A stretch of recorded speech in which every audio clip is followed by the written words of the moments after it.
cedis. And a dream. 10 Ghana cedis and a dream. So 10 Ghana cedis, and you could be in USA and Canada. It's as good as it sounds. So just make sure you are playing the raffle and you are part of this.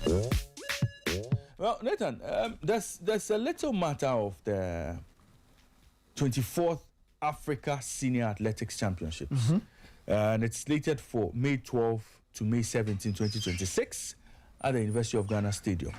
Now, the Continental Showpiece is expected to feature some of the best athletes on the continent, coming from 54 nations.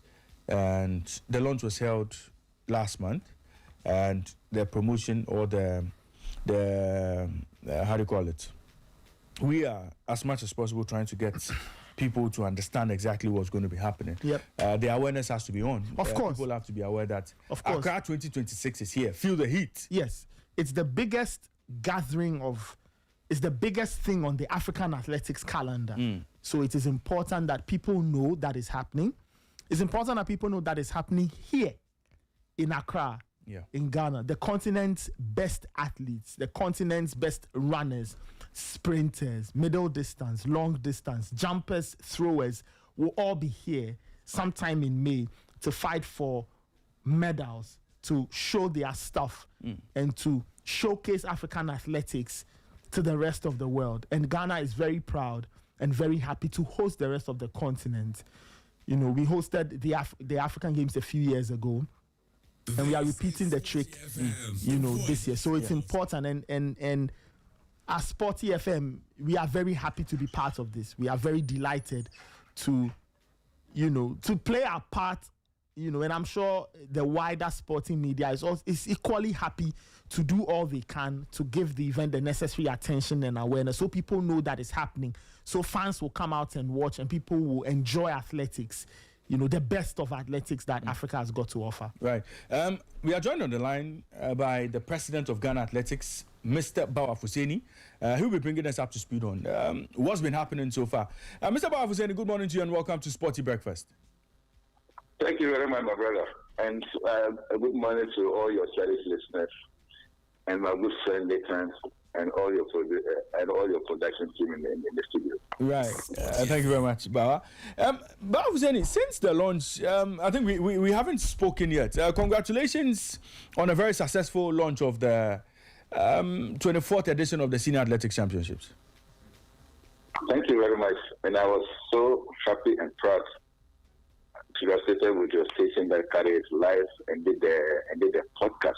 In fact, when I listened to the podcast the next day, I think we should repeat said program because the discussion was so in depth. It was deep. I listened to it a couple of times on the show. Yeah. And I really, really love the way the panelists delved into the athletic issue and the history right from 1973, African Championship, African Games in Lagos. That's what the guy started. And the discussion was detailed. The discussion was detailed. I think we should be able to continue with some of those discussions, panel discussion on athletics. Not now, maybe we can start for 1964 after this time. Right. Well, the panelists, my regards to the panelists on that podcast. Right. We'll let them know. Bawa Fuseni, let's talk about the Senior Athletics Championships. Now, when we say Senior Athletics Championships, what are we talking about? What competition is it? Thank you very much. In simple plain terms, it's just the athletics version of AFCON. And the best or the finest of African athletes will converge in Accra. And it's the biggest athletic event in Africa this year, and it's the biggest in Accra, in Ghana this year, apart from on the Ghanaian soil. So it is big. It is the finest athletes, those that will still winning Olympic gold medalists or Olympic medalists, winning World Championship medals are all converging. It is the best athletes African can produce. That is what we are hosting in Ghana from the 12th to 17th of May. Now, in terms of athletes who will be taking part in this competition, Can you tell us some of the athletes you are expecting to be present in Ghana for this all-important competition? I can confirm Chibet. Because Chibet is coming. He has won the medal holder for 10,000 meters at the Olympic level. Faith Kibogo is also coming. She has won the World Championship 5 years in a row, won Olympic Games 2 Olympic, converted to 2 Olympics in a row. We have the Botswana 4x4 is coming. We have Tobago is coming. We have South Africa 4x100 is the third fastest in the world. And of course, Ghana, our 4x100 is also the top fastest in the world. We have the Nigerians coming. Almost everybody is eager to come to Ghana. We are seeing the cluster of African top-notch athletes in Ghana. I don't think any African countries have ever had that opportunity to host the people because of our human capacity or our human ability to organize our facility at the University of Ghana. The track is the fastest track you can find anywhere in the world. It's the best track you can find anywhere in the world. And our officials are also top-notch. As we speak today, the technical team of the Confederation of African Athletics, led by the Chief Executive Lamin Fati, are in town. Okay. So today we'll go around and do the zone inspection of hotel that we are going to use. Speak to the TV crew, speak to the caterers. They are coming for the final technical visit today and tomorrow.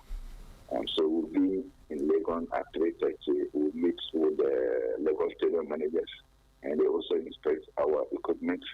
Before then, we'll visit some hotels that we are going to use for the African Championship. And what we also decided to do, because of Accra traffic nature of Accra, we want to situate all the hotels in and around Legon and Paris. We don't want somebody to go far away for him to be blocked by traffic. So we're within 2-3 miles radius of Legon. That's what we're going to use for the accommodation. And the athletes will be facing with no university so that they will have problems of having transportation or traffic issue. So Right. today, that's what we are doing today. Right. In terms of preparation, how much work have you done so far? And on the scale of 0 to 100, where are we now in terms of our readiness for this all-important competition? In terms of readiness, we are almost done. We want to, by last week of this month, we might have ticked all boxes. And we'll do our test run first week. And the second week, and the first week before, we have to finish all our tests. And the technical team, the full technical team are arriving on the 8th. As of now, because of the experience that we have from the African Games in terms of procurement, in terms of proper documentation, we just finished all the procurement processes last 2 weeks. So this week, we are going to award all the contracts to the caterers, to the hoteliers. Medals are being procured as we speak now. The veterinary equipment are being procured. All the heavy lifting activities in terms of accommodation and feeding and transport and security are all being done. Let's be signing the contract with them. And we needed to go through the procurement processes. Later, it's not how tedious it went through. Because the minister, whatever Coach Adam is very meticulous and he doesn't want us to do anything that will bring shame to the ministry, to ourselves, or to the government. So he tasked us with the procurement head at the Ministry of Sports and Recreation, Mr. Dafa, that and with Chief Director, that they will not sign anything that do not go through proper procurement process. So we make sure that every single thing goes through the procurement process. Thankfully, we finished it last week, and this week we are awarding the contracts, and we can say we are 100%. So by the end of this month, we should have 100% preparation. Then we use the first week. This is Sporty FM, the voice of sports. Well, last time we organized a competition of this nature, it ended well, but not without scandal. I mean, for a lot of Ghanaians, we know a lot of money is being spent on this. How much work have you done to make sure we don't have the recurrence of what happened post-African Games, where we had to get to a point where there were forensic audits and all, because people were saying there was a lot of embezzlement and all? How much work have you done to make sure all of those loopholes are blocked? Yes, that is why we took the painstaking to go through the procurement process. Most of the issues in that tender were through the procurement process. So we made sure that every single tender, every single money that we are going to spend on anything has to go through the process. And the minister has made clear, but I will not sign anything if it doesn't go through procurement. So in terms of everything, we were guided by what the foreign audits of the last African Games have revealed. So we are very fortunate to have gotten that hindsight to be able to correct those things. So in terms of money, government has released, but we have not released all. So I will use the medium to plead with the Minister of Finance to do well to release everything that we needed for the African Championship. Because if we want to wait to release it to the third and fourth quarter, because the thing is within the first and two quarters. I know the minister is working hard to get everything released. And in terms of sponsorship, too, we've spoken to a number of sponsors that are looking very good. So within this week, today and tomorrow, we will make an announcement, a very big sponsor announcement coming through. But the critical thing is, because the program is for the government, and the success of it will speak volumes about the government. So we are also bent on making the program a huge success, because the interest of Africa is very high. Everybody is eager to come to Ghana.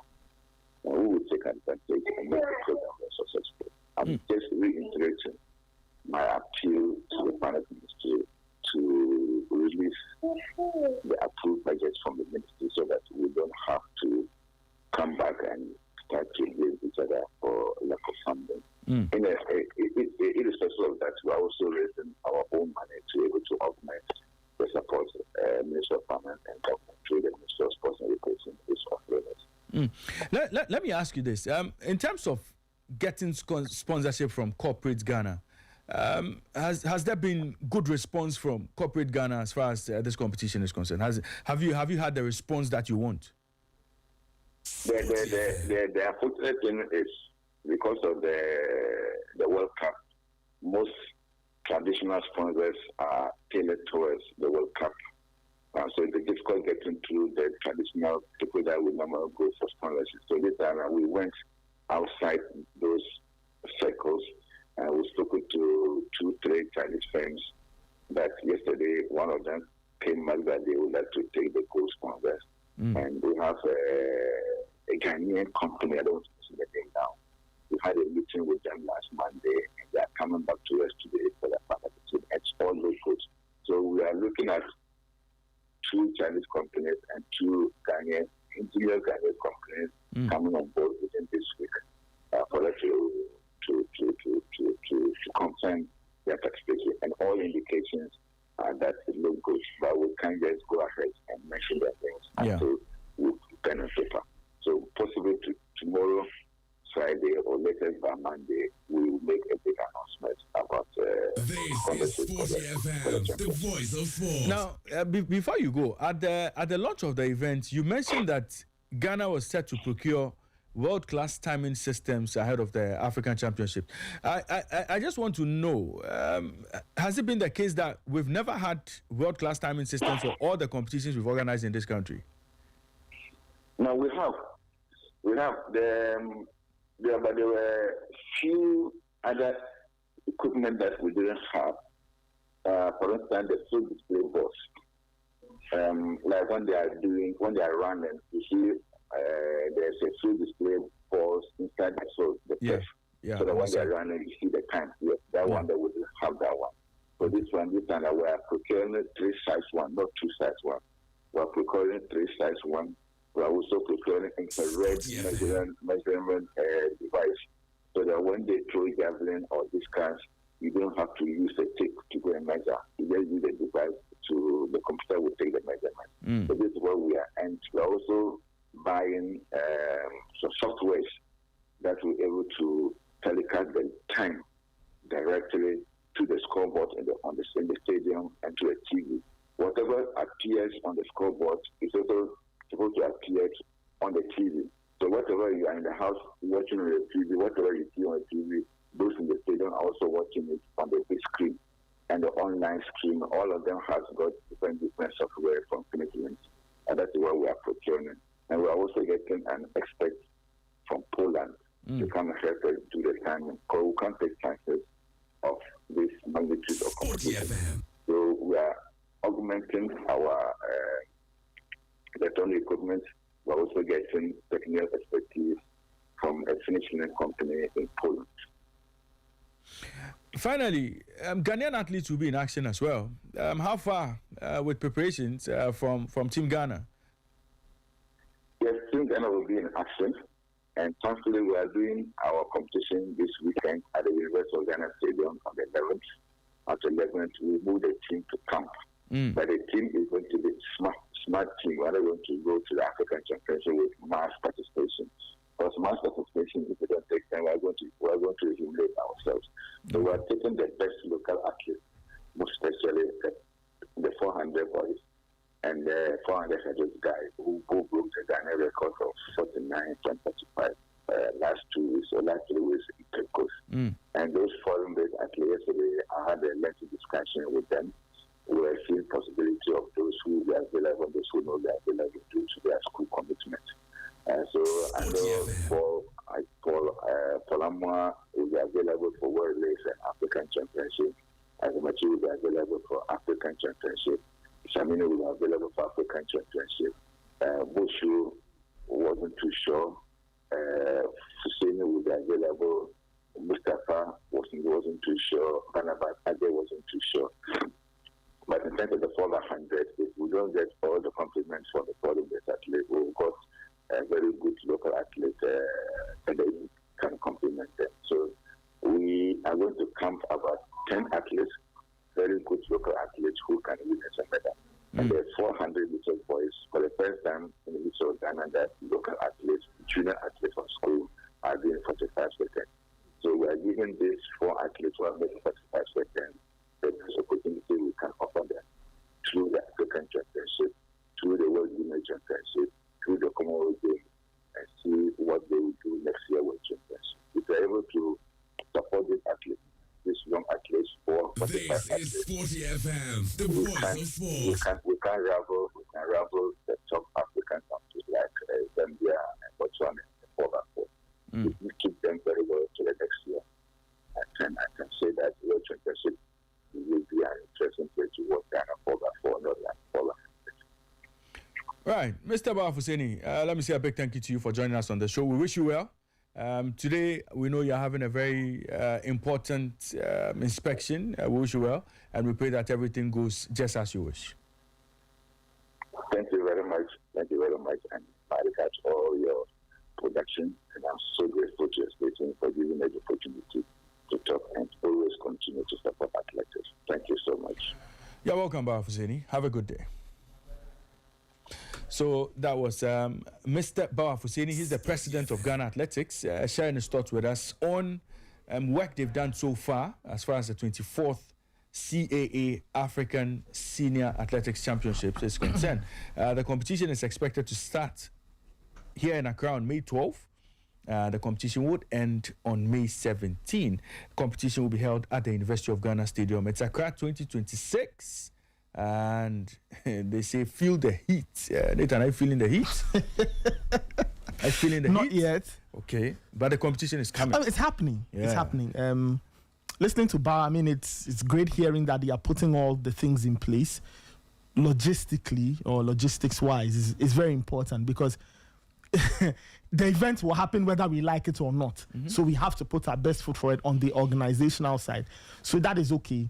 What I haven't liked, and I'm sure Barra and his team will try and correct that, is the noise, quote unquote, around the competition. It's been too quiet. That's true. This is not some backwater competition. It is not a junior event. It's the senior event. So, excuse me, I would have expected a lot more in terms of publicity. But that's why we are here. Yeah. That's why, we've given Mr. Bafuseni the opportunity to talk about it So we'll continue to do that. I don't know what Ghana Athletics has done in terms of ads, commercials, promos. If they have things like that, they should make them available so people spread the word. It's important. So we spread the word so people know that there is something like that happening in Ghana in May, so people can come out and watch, so people can plan. At this point, I would have expected to know even the schedule. I don't know whether they are fine-tuning that. The schedule, on this day, this is the event. On that day, this is happening. On this day, this is happening. So people can plan and come out and watch. You can tell from what he said that, I mean, they are not there yet. Yeah, they are still So he's saying by the end of this month, they would have okay, fair point. Fair point.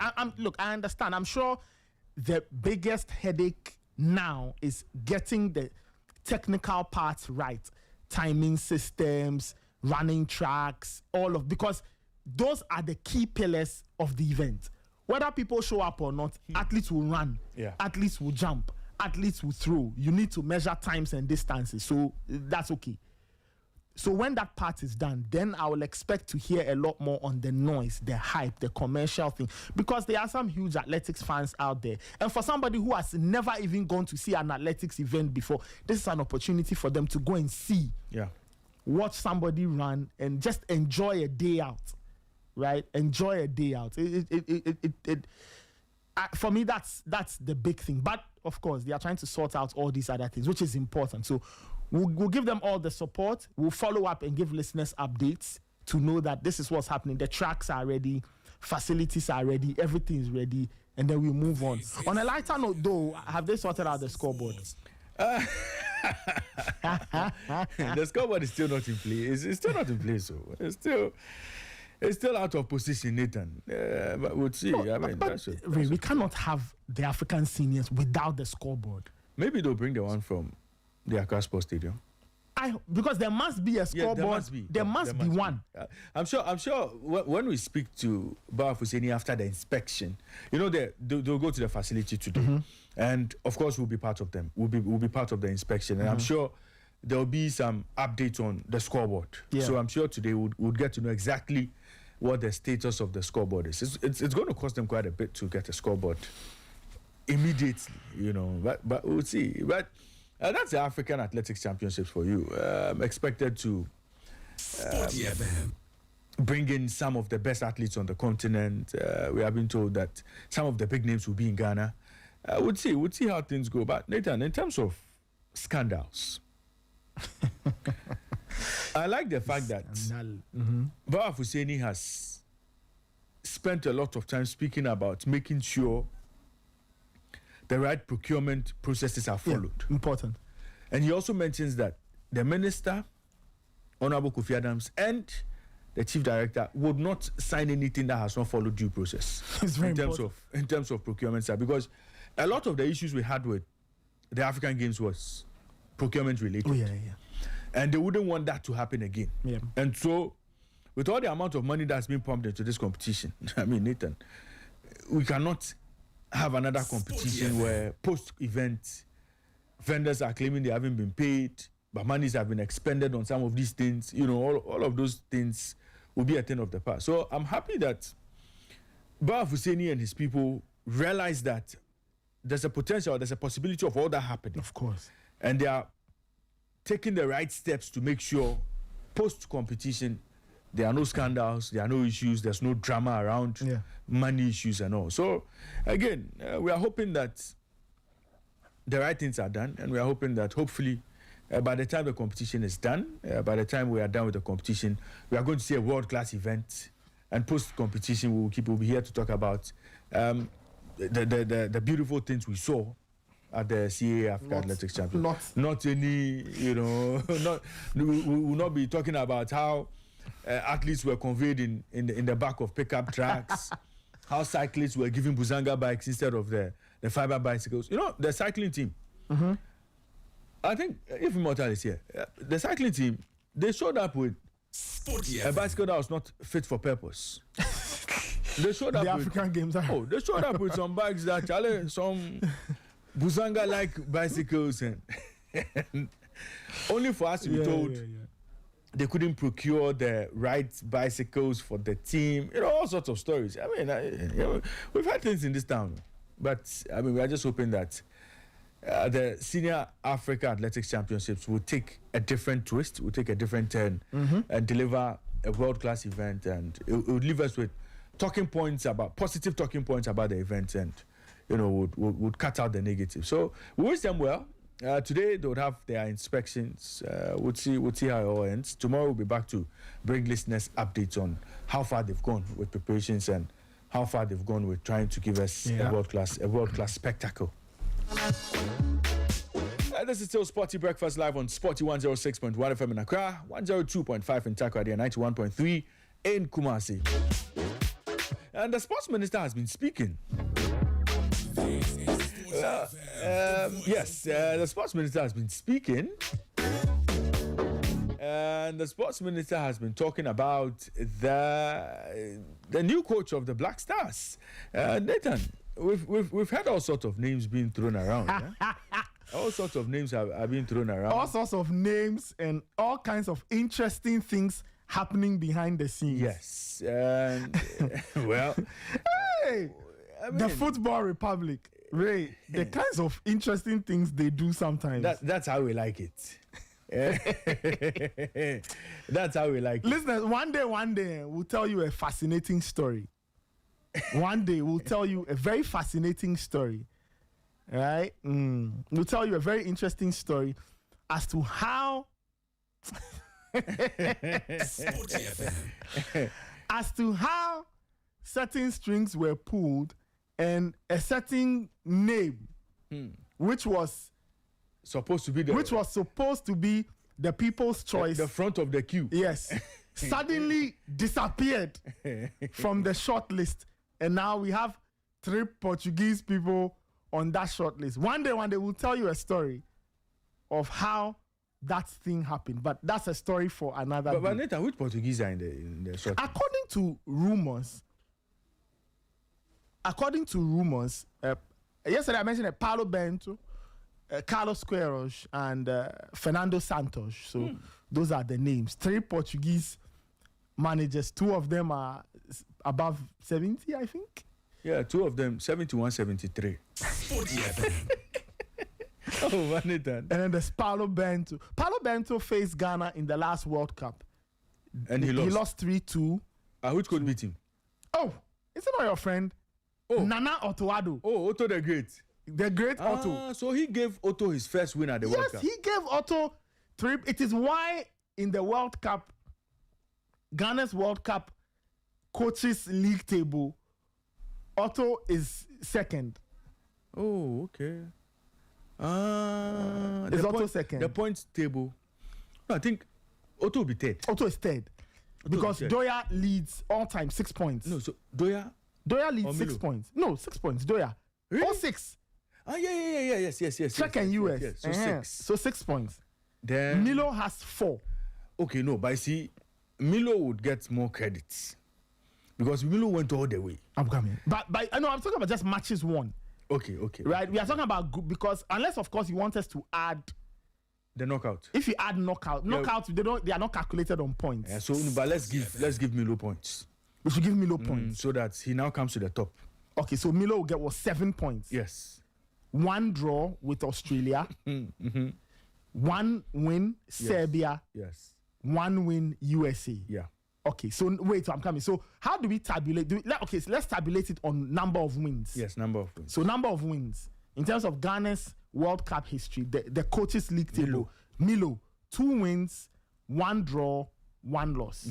Okay, because the game against Uruguay will be classified as a loss, even though officially it's a draw. But so 2 wins, 1 draw, 1 loss. Doya, 2 wins, 2 losses, and that's it. So 2 wins, 2 losses for Doya. Okay, 2 wins, 2 losses for Doya. Yeah, so Doya picked only 6 points. Yes. So Doya got 2 wins, no problem. Mayele, Kwesi Appiah. Hey, Mayele got a draw. Otuado assisted draw. It is still attributed to Kwesi Appiah. So Kwesi Appiah played 3 World Cup games. This is Sporty FM. Right? 3 World Cup games. 1 draw and 2 losses. Yeah. So 1 draw, 2 losses. So, and then you have Ottawa, 1 win, 2 losses. So if you rank the table, Milo, 2 wins, 1 draw, 1 loss. Yes. No, 2 wins, 1 draw, 2 losses. Okay? And then you go to Doya, 2 wins, 2 losses. Then you come to Ottawa, 1 win, 2 losses.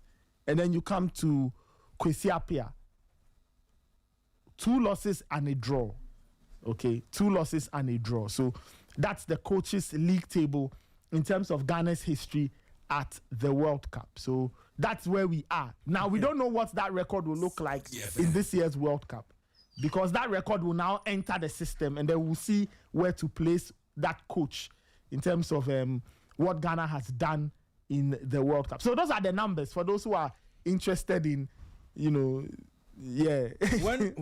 are we expecting official communication on the appointment of a new manager? But I thought the sports minister said either tomorrow or Monday, right? So okay, then if you have, let's listen to sports Let's minister. listen. Okay. I would say that we are preparing. If I tell you that we are ready today, we don't even have a head coach. That's so a it means problem. that we are not fully ready yet. Yeah. But I see us being ready by the time it's time for us to play our first game. So we should still be hopeful. Oh no, we should be hopeful. This is a World Cup that I believe I see us doing well. We may not have the best of players as we had maybe in some time past, based on they playing together for some time. Yeah. But we still have what it takes for us to go very, very far. Maybe possibly even win the World Cup. Right. Hopefully, if by this weekend we don't announce the coach, latest by Monday we should be able to announce our new coach. Okay, so.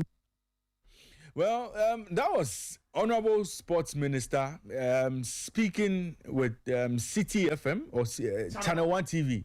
Yeah, Channel 1 TV. Yeah, he was speaking on Channel 1 TV. Upside Down, in a yet to be aired edition of Upside Down. Okay. With Freeman Dunyami. Okay. So Freeman was the one hosting. So credit to Channel 1 TV for that. So for that, very, very insightful conversation. Yeah. But I mean, so Minister says Friday tops, tentative Friday, tops Monday. So see, we are waiting. We are waiting for the announcement. But the Minister said some very interesting things there. He said, Minister spoke about being optimistic. I mean, we should be optimistic. We should be expecting some good stuff from the team. And like I said in the morning, Nathan, look, I've seen a lot of comments on social media. I've seen people say, well, let's be realistic. I've seen people say, well, Minister shouldn't be talking like that. But look, Nathan, if Minister is going to spend $13 million on a World Cup campaign, I'm not expecting any Minister of State to sit on air, and when it's asked about being hopeful, he'll tell me we shouldn't be hopeful, or he'll tell me we shouldn't look forward to good things from the squad. Okay? If any minister is telling me that, we are going to the World Cup to just participate, I will take issue with that minister. Because we cannot spend 13 million on a project and expect that the deliverables will be zero. No. Clearly not. So, of course, as minister who is spending so much, he would, of course, tell us that we should be optimistic. We should be positive. We shouldn't expect the team to go there and disappoint. Otherwise, why are we doing all this? Yeah, that's true. Why are we going through the pain of appointing a new coach? That is very when true. Everybody thinks that, we are going to the World Cup to do nothing. Then let's stay at home. Let's tell FIFA we won't participate. And then we'll stay at home. So the minister is absolutely spot on when he says that, look, we have to be optimistic. We have to be hopeful. The Black Stars will go and do well. Nathan, so should minister be telling the Black Stars will go and not do well? Oh, no. I mean, no. Maybe that's what some people like. Should minister tell us the Black Stars will go and not do well? No. Of course. If he's spending this much money on air tickets, on appearance fees, on winning bonuses, he would obviously tell us that, look, we expect the Black Stars to go and do well. Yeah, and he picks his words well. He says, may, possible. And we may possibly win the World Cup. Of course. But Nathan, not the teams going to the World Cup. Even Panama believe they are going to the World Cup to win it. Our good friends, Curaçao, They believe they are going to the World Cup to make an impression. How much more we Ghana? We have some of the finest players in Europe, don't we? So for me, I agree with Honorable Sports Minister when he says the team is going there to do well. And he won't be surprised. I mean, we may possibly win the World Cup, of course. Now, Nathan, all this money, the 30 million fundraising, for me, Minister, to come and tell Ghana people that, we are going to the World Cup and won't do well. Oh, no. Please, let's take our time. You see, when you are in the position, you are in the position of the minister, when you are spending, Nathan, when they are bringing you budgets, and you have to expend cash, you have to dole out cash, you have to dispense with cash. Of course, the people bringing you those bills will come with expectations that, look, Nathan, if you go and ask the GFA president today, what the Black Stars are going to do at the, what will he tell us? He'll tell us that, look, we expect the Black Stars to go and do well. We fear no foe. Of course. Yes. That is how you lift the morale of the nation. Otherwise, Nathan, if it's about the spirit of Olympics, as Immortal say, is to go and do well, then let us stop spending. Then let us stop spending. No. Then let us stop spending. And then we'll allow the Black Stars to go, do whatever they want to do with no money, no motivation, no friendlies, nothing. And then they'll come back home. Because we are expecting nothing. Then let's leave it as that. And let's not get a new coach. Okay? Let's just allow the technical team, as it is now, to take the Black Stars, because we are not expecting anything. That's true. If we are not expecting anything, let's not waste money. Today we are talking about $100 to bring in Carlos Queiroz, or who? Paulo Bento, or old man Santos. Fernando Santos. No, we are paying hard cash to get these men out of retirement. How did you get them out? Have they retired? Oh, Bento. Fernando Santos has retired. Santos. Oh, Santos. Cross. No, we are bringing retirement coaches. We are bringing them out of retirement. We are spending money. I don't understand. Why are you saying they are retirement coaches? Oh. Have they retired? They haven't retired. 71, 73, dear. Charlie. Michael Asaiwood is on the line. Michael, good morning to you and welcome. Good morning, everyone. Thanks for having me. Well, Michael, Minister says we should be positive. We should be expecting some good stuff from the Black Stars. And tentative by Friday, we should hear official confirmation of who succeeds Otuado.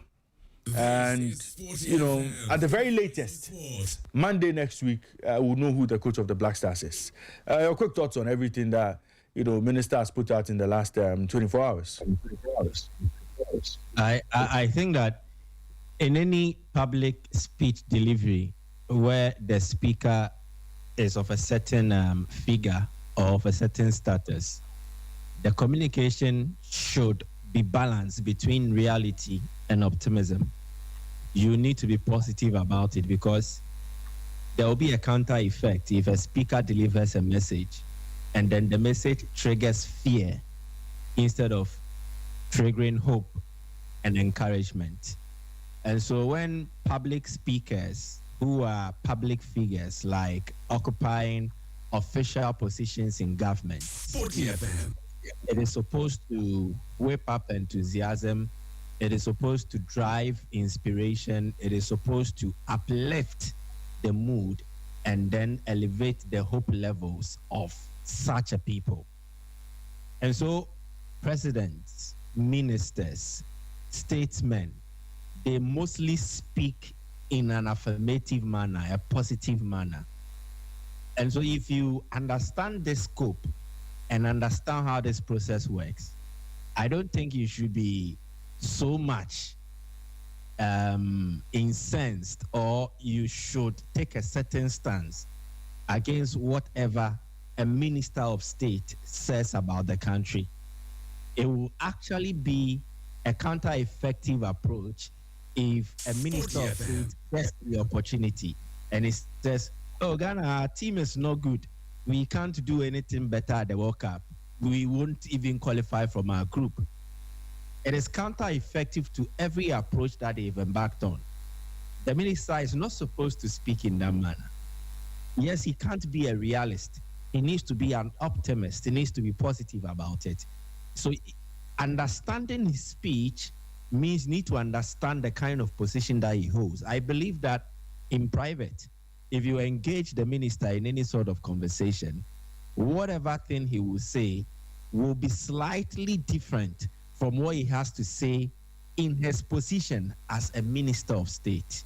So there are two different things, and we need to understand. There are times where we cannot agree with everything that someone says, but we need to understand them for what they said, how they said it, and why they said it. And so I will want, there is this zero tolerance levels among Ghanaians Sporty FM. in instances like this, especially when it has to do with the Black Stars.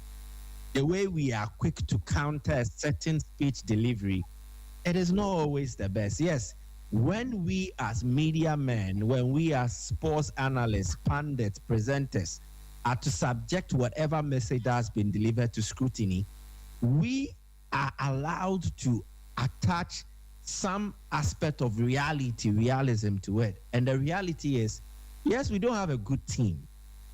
If you compare our previous World Cup appearances, the squads that we presented to what we have now, this is by far the worst Black Stars representation we'll present at the World Cup. And there are evidences to back it.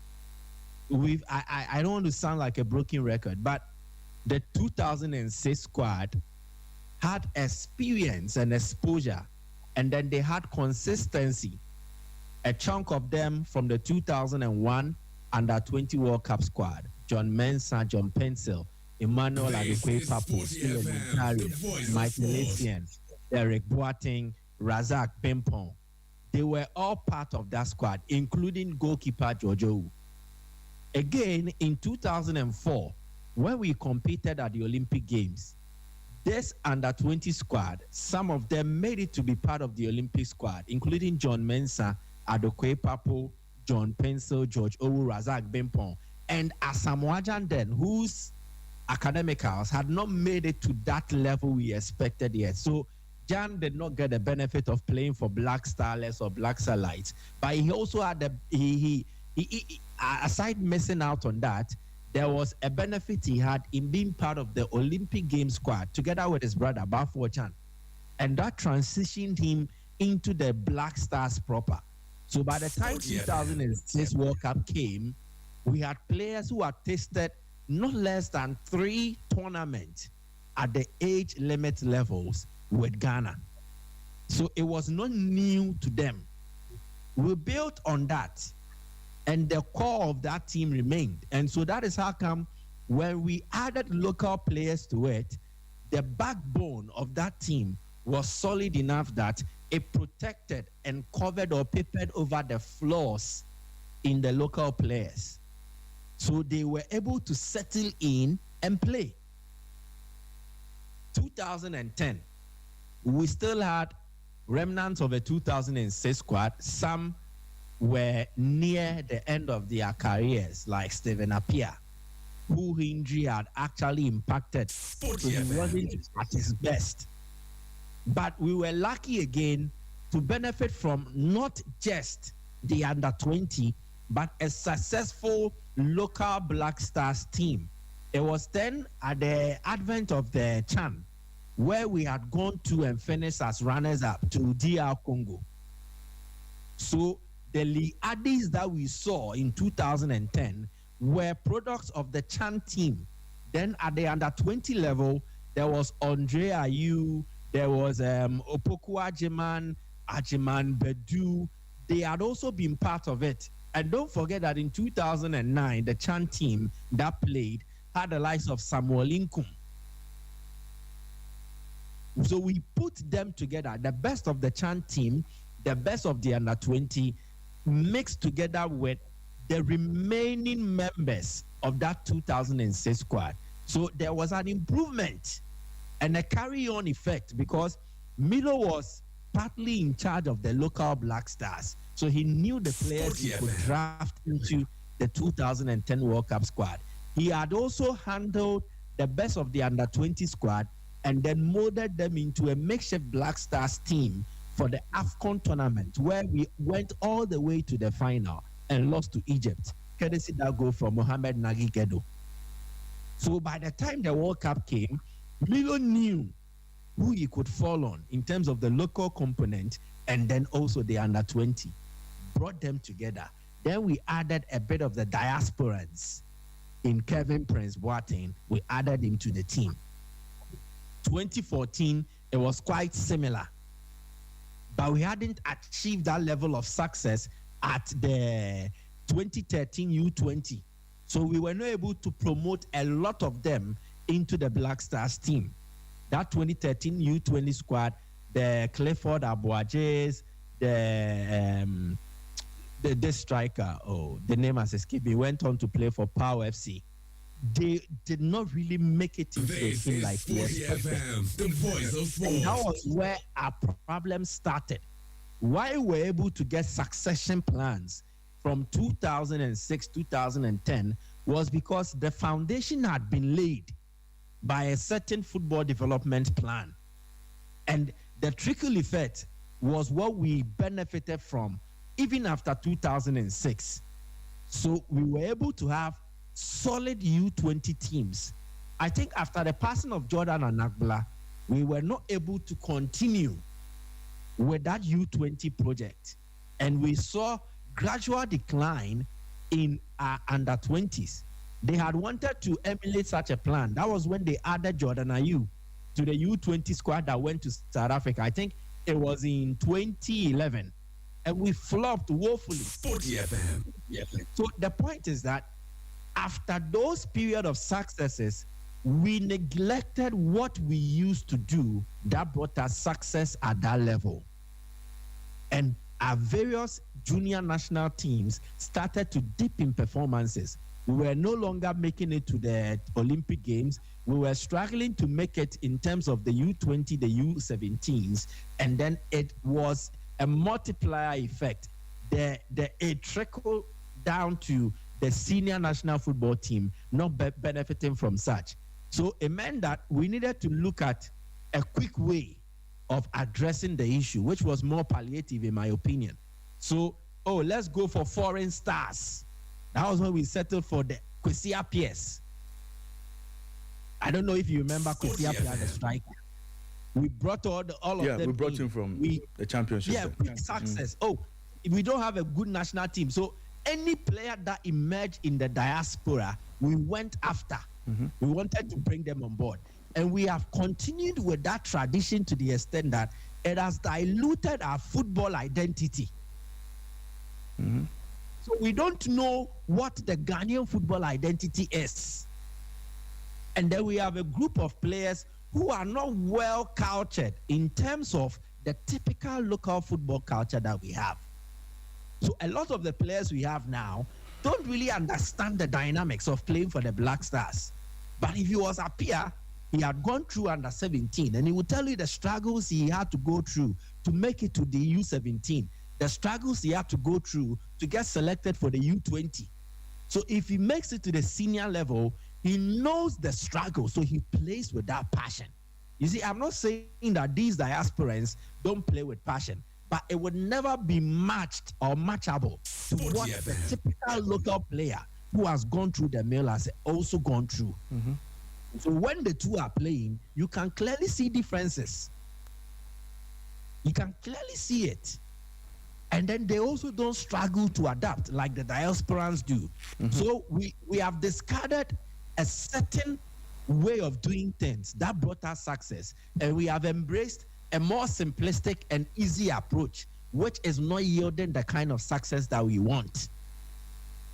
And that is where the problem is. So if I am speaking to it as an analyst, I will be realistic and explain that, yes, it is true. Since 2019, Ghana has never gone to any tournament and progressed beyond the group stage. I will say this, but you don't expect a minister of state to come and tell you all this. That is not what he's supposed to do. He should be an optimist. Even if it is cautious optimism, he needs to speak to encourage, to make people hopeful. That is what he's This is supposed to Sporty do. FM, So I the don't know voice of sport. why people want to take the minister's message and attack him for what he said.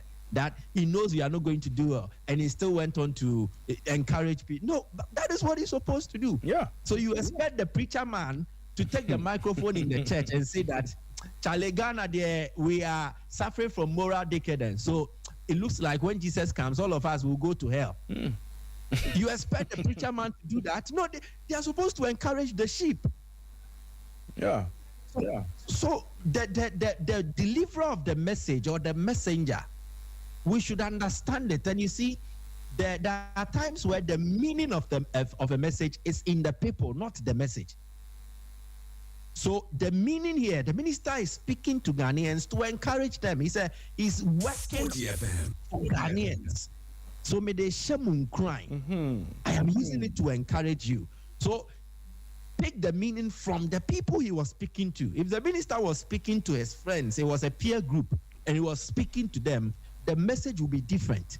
Now, since the receivers of the message he was to deliver was the larger Ghanaian, then he needs to speak in a positive manner. Yeah. And that is simply it. So please, let's understand him and not try to make it look like we should attack him because why did he say that? No, please calm down. Thank you.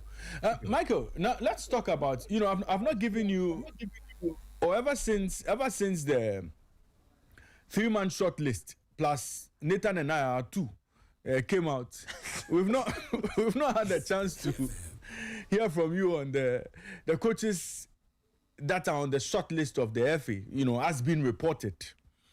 Now, there's Carlos Queiroz, there's Paulo Bento, there's good old Fernando Santos, and then there's James Kwesi Appiah and Desmond Ofe. I mean, all of these coaches are on the table.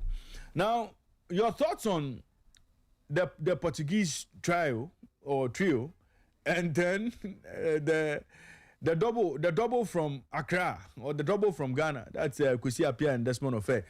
I mean, based on what you've heard, based on the times we are in, based on the time between now and our first game, what should the FA be considering, and which of these coaches should the FA be considering? Are we possibly looking at a stopgap coach or a coach who goes beyond the World Cup? I mean, all of those things would come into making a decision on who becomes the next coach. But who fits the bill most out of these 5 I've listed for you? I think the approach of those who have been tasked to appoint the next coach looks like it is for the short term, a coach that will take us to the World Cup. And I slightly disagree with that approach, because whatever thing we do now should be geared towards, yes, the short term, but there should be a medium term factor included in it, because right after the World Cup, we'll be engaging in AFCON qualifiers for the 2027 AFCON. And then there is a 2028 AFCON to also prepare for. So any coach that we are hiring now should be in a position to take us to at least one of the 2 AFCONs. Ideally, 2 of the 2 AFCONs that we have to play. After the 2028 edition, the AFCON will be played every 4 years. So it means then we can plan for the long term. So my idea would have been the voice of sport. Going for a coach, and not just a coach, but a coaching structure that is capable of taking us to the World Cup, picking valuable experience from it. We work on the flaws that will be exposed at that tournament, and then improve on it during the qualifiers for the AFCON 2027 and then the AFCON 2027 tournament. Then, judging by the performance of that coach, we entrust the national team to the structure to continue for 2028. But if we say we are going for a coach just for the World Cup, then we'll be back to square one after the World Cup. And like I said, realistically, we don't have experience, we don't have enough quality to go to the World Cup to cause an upshock like we did in 2006 or 2010. There was the quality. So the opportunity availed itself We had already prepared, and then we delivered. Now, we are not well prepared. We don't have the quality. So even when the opportunity avails itself, it will be difficult for us to grab it. So realistically, we need to be more futuristic in our approach or in our plans. But again, I don't know the intentions of those who have been tasked to appoint the coach for us. I don't know what they intend doing. So maybe we give them the benefit of the doubt, but I don't agree with appointing a coach just for the World Cup. And then after the World Cup, we'll be thinking about the way for, because there could also be financial implications. Maybe we can't go the long term with the kind of coaches that we want to attract. Because if we are going to get a coach and we are going to pay that coach $100,000 tops, can we sustain that for an 18-month period? Can we go for a 36-month period? All these will be factored into being. So maybe we can't do that. So fine, no problem. Now, to the names that you mentioned, I think whatever coaching structure we adapt for the World Cup, and then if possible beyond, should have a young Ghanaian coach who has showed promise as part of that structure. We should not just look at the coach, we should also build the profile of coaches. And that is what I would have loved for someone like Otuado. For instance, maybe he should have been given the U20 and then still be part of the Black Stars coaching setup. And then he grows with the national team.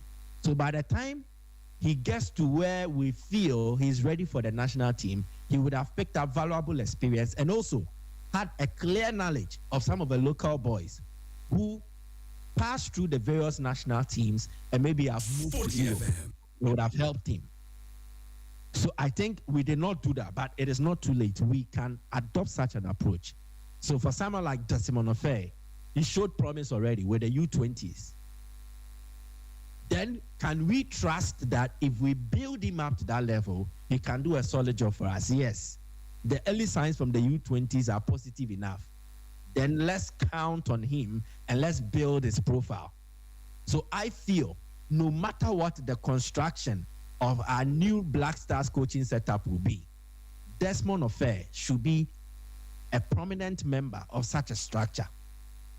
He should have a role to play in any technical team that we build or we select. He should factor in. I don't think he's ready for the national team job now. If we go ahead to appoint Desmond Ofei, it will likely be a repeat of what we did with Otuado. He might be a good coach, but he might not be ready, and then he might get the job at the wrong time. This is Sporty FM, I disagree with anybody that says Otuado is not good. No, but again, he was put into a scenario that was very complex, very difficult. Even for the experienced coaches, they came and they struggled to adapt, like Chris Hughton. Milovan Rajevac, who had prior experience working with Ghana, came and he didn't even know the team any longer. So if you put Otuado in that mix, he's always going to contend with a lot of scenarios, and it will likely impact on his performance. So yes, people might have their own reservations about him, but I don't think he's the worst coach. He was just a coach that we appointed quite too early. And then he did not come in at the right time. There are times where timing is also important, especially in this sport called football. If you don't join a team at the right time as a player, it can affect you. If you don't join as a coach, it can affect you. So similarly, it follows that trend. So we can't go ahead and give Desmond Ofei the job now. I think his experience and everything that he needs is not ready, but he should be part of a technical setup. Now, any conversation about Kwesi Appiah should be put to bed. And I'm not saying this because he's not a good coach, but we have seen what Kwesi Appiah can offer. As it stands now, he doesn't have what we need. People have spoken about building a team. Yes, but it was because there was a strong basis, a larger pool. Now, the local component of our football is not up to that standard yet. And then it looks like we need to reorganize or reset our scouting networks. So if you bring Kwesi Appiah now, he will be confronted with the issue of where are the talents that we need to go for? How do we go about them? So scouting will likely be an issue. And again, he has divided attention. Will he all of a sudden stop Sudan and then come to Ghana? What happens to the technical people he took to Sudan? What happens to issues like compensation and all that? And I think Kwesi Appiah, to me, is occupying too many roles in football that it will likely affect his performance. And again, there could likely be conflict of interest. Does he vacate his ESCO membership just to focus as the Black Stars coach? Or will he still be an ESCO member? Will he still be part of the Asante Kotoko management team, or maybe their board, and still act as the Black Stars coach? I think currently the profile or the portfolio of Kwesi Appiah means he cannot do a solid job as the Black Stars coach. He can't focus.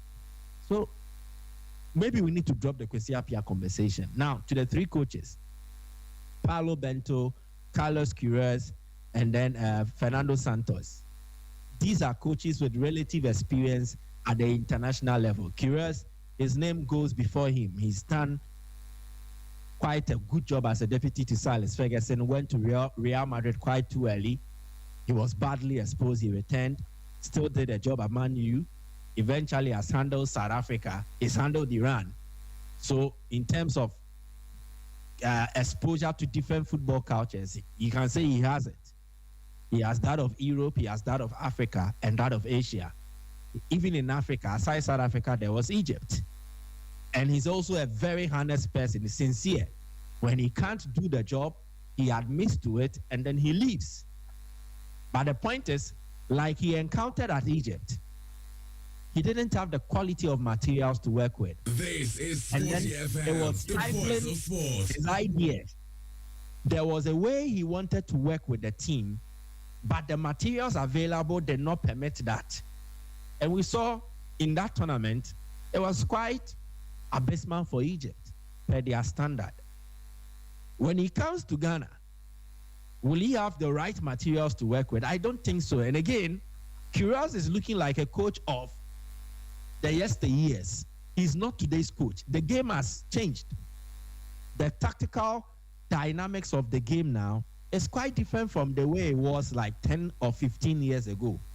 So Queiroz belongs to a generation of coaches whose coaching methodology might perhaps not survive in today's football purely tactical world. I think he won't. Sporty He's FM. left this coach and he won't fit in. But he has experience, he has pedigree, his name goes before him. And I think if you appoint him, you are appointing a certain profile who will command volumes of respect in the dressing room. And he will not have any challenge organizing a national team like the Black Stars. But then it will have to go to the point where we look at performance on the field of play and how it translates to result. And that is where I think he might be found wanting.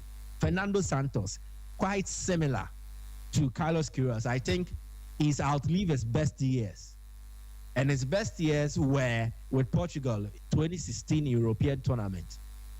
And the only time where it proved this not there was when at the 2022 World Cup, where Ronaldo, blah, blah, blah, eventually he had to be sacked. Since then, he's never really picked up or risen to that level again. So it paints the picture. He's a coach maybe on a decline and his powers might be waning. But is the Black Stars at the top? No, the Black Stars is also a team on a decline. What more does Fernando Santos have to prove? I think when it gets to this stage, coaches will likely be winding down on their careers and won't have much to offer. So Otmar Hitzfeld in his latter years was not the same Otmar Hitzfeld he was in his prime years. The prime years of Fernando Santos are gone. Now he's in the closing chapter of his career. So if you get him on board, he basically has no point to prove. And there will not be that much hunger like a young coach will to push to that level and expect results to come. And that is one issue I have with the two, Carlos Queiroz and then Fernando Santos. If we are going for the short term, a coach for the World Cup, they look like right fits. they can fit in rightly. But if it is for the medium term, they don't actually factor into the plan. Paulo Bento, yes, I think he's not even 60 years yet. South Korea, he's played Ghana before. He knows the Ghana team. And South Korea was playing delightful football, attacking brand of football. But he's not really your top coach in terms of pedigree. You can't measure him to what the Fernando Santos and the others have done. So every coach you pick out of the three have positives around them, and they have if clauses hanging around them. Yeah. So we'll have to know the kind of poison that we can drink so that we don't suffer maximum damage. That is probably what we need to do. But if you ask me the ideal choice of a coach we need for the Black Stars, none of the three fits that profile. None of the three. None of the three Portuguese. No, they don't fit. None of them. Ideally, the kind of coach I want for the Black Stars, none of them fits it. They don't. Well, time will tell. I would see. By Friday or by Monday, I would know who comes in to replace Coach Otoado. But Michael, stay with me because we'll get into Champions League action in a bit, and then, of course, we'll check out what will be happening in the Europa League and the Conference League as well, as far as the European Cup competitions are concerned. But Nathan, Michael says the three Portuguese coaches, not a single one of them fits the bill. It's a very interesting point. No, I mean, I agree with Michael. Yeah. I mean, when I saw the list, I was like, not a single one of them. Broadly, all of them seem to have, like, there are certain threads, common threads that run through, right? This bit about, I don't know what it is that the FA wants. Is it that we want to, like, send a team to the World Cup to be tactically organized? What do we want? Like, do we want to go to a World Cup and be difficult to beat? Is that an admission? You get what I mean? Like we played against Germany with Toto. We're difficult to beat. That is fair. But have we also figured out what do we do to also create our own chances and try to get something out of those teams? You see? So the three names are a little odd because they have a very short period to prep the team. They didn't build the team. It's not like the team is fully built, but they didn't work with the team through qualifiers. Now, on which basis are they going to choose a World Cup squad? Will they now sit down, watch tapes and all of that? It's a very tough place to be in as a country, but this is where we are. We won't have to make a decision and pick a coach. I guess the people making the decision will always point to the Avram Grant example and say that, look, he didn't have the time, look at what happened. But the AFCON and the World Cup are two very different things. Yeah. And the AFCON team we took had a lot more cohesion about them. This team is still struggling to find proper chemistry, to have a certain understanding, to build connection, or they haven't built those kinds of connections in the squad. So we'll see. As I said, we are already here. We will pick a coach for the World Cup. And I think, Ray, I think the suspicion is that, or the general agreement is that this coach only handles the World Cup, and then when the World Cup is done, we figure out who we can employ on a longer term. So we'll just have to wait and see. I just find the three names really interesting, but that we've decided to pick three people from the same country. But Nathan, what do you make of the other side of the argument? Yeah. Look, you have a former coach in Kwesi Appiah who has been part of our Black Stars for quite a bit. One stint, another. So he's had two stints with the Black Stars. He understands our boys. He understands our players. He knows how to get the boys to do a job, or because of his experience and his improvements these days and his lessons he's learned with the Black Stars and all.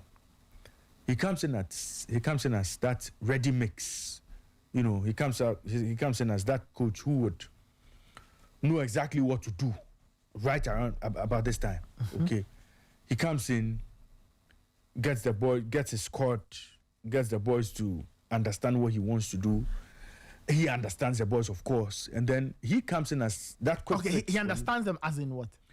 Well, he understands the DNA of Ghanaian players and understand how they manage expectations. He understands how they understand some of these assignments. Yeah, but Ray, a large part, when you look at this team, you have players who've played a lot more in Europe or were even born in Europe and have not played Ghanaian football, didn't grow up in our system. That he would be somebody who knows Black Stars culture and will be able to get the boys to, follow a certain line and get the job done. As in? Well, I mean, he knows the Black Stars. But was he part of the architecture when this team was being put together? Oh, you know some of the players like Jordan, like Atizigi. You know a few of these boys. I mean, Jiku, you know Jiku, and what he's capable of doing. To a certain extent, you know Partey. Yes, of course, you know Partey as well. Maybe an idea or two about Semenyo. You get it. So he comes in as that coach who knows the team one way or the other. You see, and so he won't have to start all over. He won't start from scratch. That's the argument being made for him. I don't know. That argument doesn't convince me. Because everyone else who comes in starts from scratch. But it's not like Kwesi Appiah was working in some directorial role or he was TD or assistant or something when this team was being put together under Otto. You get me? Mm-hmm. So what advantage does he really have over the three Portuguese? The only advantage he has is that he's Ghanaian. That's the only advantage I think he has. And it's improved these days. Okay. Fine. Okay, here he beat the Black Stars, I think, over 2 legs and in the AFCON conference. You have a much more easier storming process. In terms of what? Bedding in and getting this. The point is, the challenge any coach will face is that the coach will struggle to prep the team for the World Cup. Not even Kwesi Appiah. The point is, okay, what is he going to do differently from the other people? Really, what is he going to... I'm saying the only advantage he has is that he's Ghanaian. Okay. So if you talk about understanding the psyche of the Black Stars and the culture of the Black Stars to a large extent, but is it the same Black Stars environment he handled?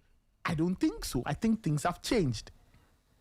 I will not go into the tactics and all of that because you see, whoever takes over and is taking the team to the World Cup has a lot of work to do tactically. How to mesh these players into a very cohesive unit will be a task for Kwesi Appiah or for anybody. So I won't fuss too much about the tactic. The point is that he will face the same old challenge all the other coaches will face. That is point number 1. Point number 2, even on a personal level, would he want to do it? Looking at how the 2 previous experiences have gone. National service. You can't turn your back on your country when they want your services. You can't. National. He will have to decide. He's Ghanaian first. No problem. He would have to decide. He loves the Black Stars. He wants to see them do well. No problem. He would have to decide whether he wants to. So he would want to. Okay. We have to wait and see. Well, let me ask you this too. So again, some say don't break the bank. Don't change too much. Yes. Otto had some very good assistants. Desmond Ofer, Joseph Painsil. John Painsil, you mean? Sorry, John Painsil. And then he had a TD in a good friend Schaefer. Technical coordinator. Yes, and then there's Bjorke Green, there's Rivera. There's don't mention Mr. Bjorke. He has a WAFCON to prepare for. Nathan, so let's look at it from this angle. So all of these people are there. They've been part of O2. Some of them have been part of the qualifying process. We are now at the World Cup. Okay, these are fine brains who, when they come together, can help the team get results or know the team already, know which players to invite, know what which player can do. So Desmond Ofer, with his experience at under 20 level, put him in the front seat, give him that coaching job, and then get this supporting cast we got for Otto to give him same support, and then we go to the World Cup, at least for the World Cup. I understand the practicality of that idea. People will say that on the basis of continuity. Right. So if we're looking at it from a continuity perspective, I understand that argument. The point is this: Desmond Ofair, right, as an individual, is he, for example, I mean, we saw his handiwork with the under 20s. The Black Stars, they are very complete. How do I even say it? That's a different kettle of fish, really. It's a completely different thing. I think what helps Desmond Ofair, if somebody makes an argument for him, is that he's familiar with the team. Yeah. If the backroom staff doesn't change, it's just the same old. It's also who's left, but the rest of the team is there. And then the next question we need to ask ourselves is, how comfortable is he working with the others? Yeah. Now, how comfortable are they working with Desmond as the one in charge with the rest helping him out in the back room? So that is one. Two, does he have what it takes on the tactical side to handle the Black Stars for 3 games at the World Cup? Well, Morocco went for the under 20 coach, right? Yes. Under 20 Euro winner. Yes. World Cup winner. Yes. Right. So there's always the possibility that, I mean, if you're good enough to manage the under 20s, who eventually transition to become your national team players at a point, I mean, you should be good enough to manage the main team. But of course, that only makes sense if everything is in unison, right?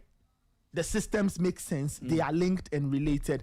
The broader footballing environment is all in sync. So you can move from U20 to handle your senior national team. So if the playing principles are the same, philosophy is the same. England did that post Southgate, right? With Cowsley. Yes. Yeah. They brought in Cowsley. Yeah, but what did Cowsley do? Cowsley brought a lot of the players he knew from U21 for familiarity's sake. Yeah. So got them a few wins and all of that, and then they brought in. It's a model that is still possible. It's possible, but you see, it can work if, for example, as I've said, what pertains at U20 or the overarching principle is the same, right? It's the same. So you walk into the chair as Black Stars head coach, you know that these players have all been groomed to play in a certain way. It's very easy to transmit the same ideas. The biggest problem we are facing, and Michael mentioned it, is a certain lack of continuity in idea, principle, style, and the overarching theme of Ghanaian football.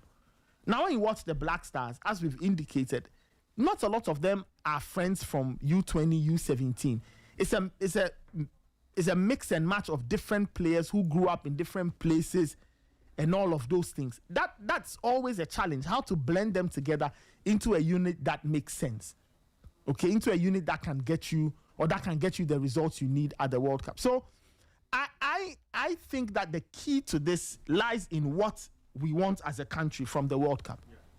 If we say that we want to go and play 3 games, or the World Cup is the start of a reset or a rebuild or whatever it is we want to do, that is fine.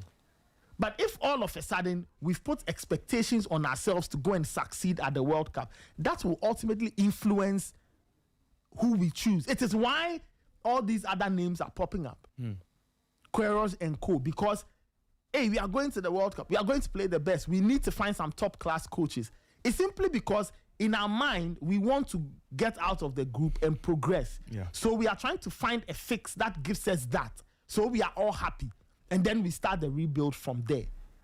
The problem is that once you do that, let's say we go round of 32, maybe round of 16, we are all happy, blah, blah, blah. But then we'll bring in a new coach and we have to start all over again. The AFCON qualifiers will begin not too long from now. The next AFCON is next June and July, 2027. So we need to think about critically what we want as a country. Is this just the World Cup? We just want to go and succeed, and then after that we start the rebuild, or the World Cup is part of the rebuild? That's why the other one we're interviewing Coach Adams, I asked that, should we employ a permanent manager now? He said yes. Then I asked, should the World Cup be part of the rubric to judge this new head coach? No. So meaning that he has a carte blanche, open check, anything can happen at the World Cup and we won't care because the World Cup has come too soon. It's the start of the journey. We'll build the team from there. I think clarity around that is what will solve our problem. Well, the speculation would continue. The names would keep coming, and I won't be surprised if by close of day today, I would have two new faces in the running. I won't be surprised at all. I mean, because like Minister said, they'll speak to a few others, and then a decision will be made. Hopefully, by tomorrow, we would know where we stand as far as Otto's replacement is concerned. This is still the Sporty Breakfast. You're live on Sporty 106.1 FM in Accra, 102.5 in Takoradi, and 91.3 in Kumasi. Nathan Kwao is here with me. Michael Asaribwe is also here, and Kelvin Ozuansa will be joining us in a bit. Well, it's a good time to go to Europe.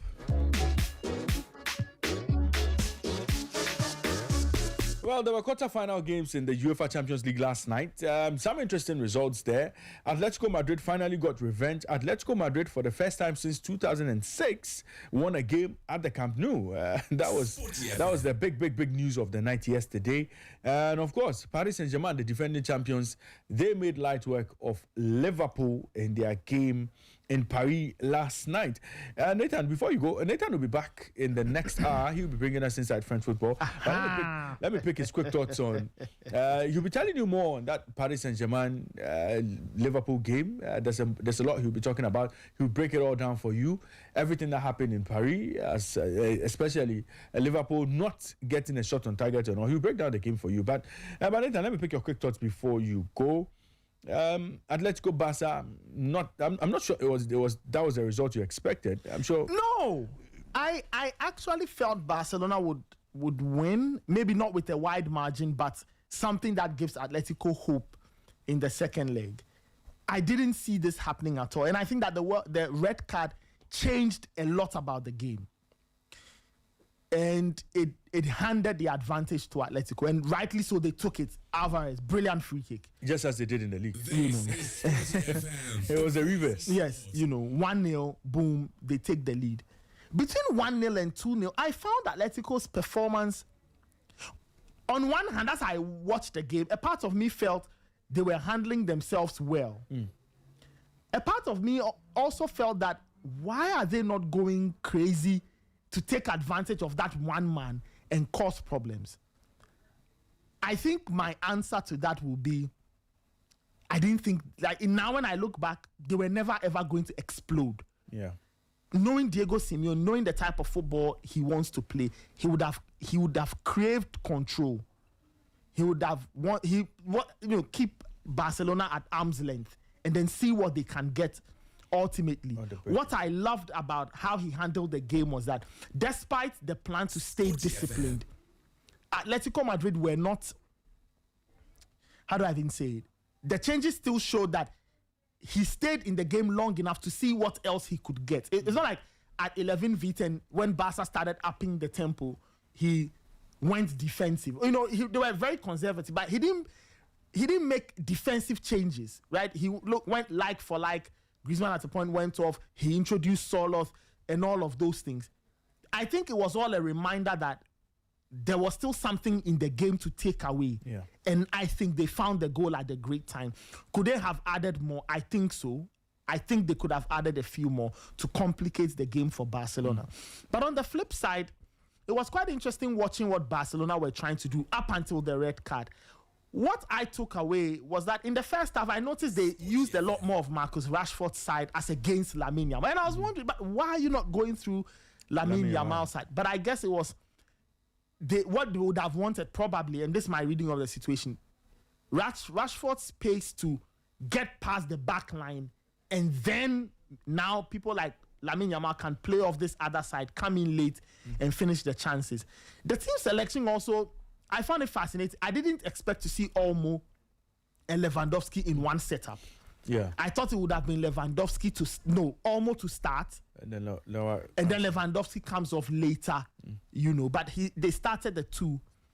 I thought largely it was kind of working through Rashford's side, had a goal correctly disallowed and all of that. And then the red card happened. And I think it really changed a lot. And to be brutally honest, it wasn't like Barcelona were really carving Atletico open. No, they struggled to create clear-cut chances. And once they went one goal down and one man down, it was always going to be a tough one. But shout out to Lamine Yamal. I thought that he took responsibility. Yeah. And then at 10 men or with 10 men, Barcelona played far better. The press was intense. They were hungrier. They pushed. Fermin Lopez brought a new dimension. And they kept going, hoping that they could find a way back. I think 2-1 would have given them some hope. 2-0 is still, surmountable, but it means that we'll have to overexert to see if they can get back. So it was a very interesting performance from Barcelona. Atletico were interesting. I was quite disappointed in Ademola Lookman. He didn't have a great game at all. Yeah. He didn't have a good game at all. For large part, Simeone, the player, not the coach, the player also struggled down Atletico's right, especially in the second half. Yeah. But largely, Marcos Llorente was brilliant to watch. He put himself about very, very, very well. And I think they were good value for what they got. 2-0. This, you see, as Barcelona, you can't prepare for such. You can't. How do you know that Kubasi is going to get sent off? You never. So once those things happen, they change the dynamic of the game, and you have to respond to everything that is happening. So tough loss on them.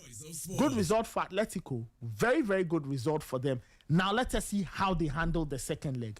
Will they want to kill it off early, or they will back off to see what Barcelona will throw at them?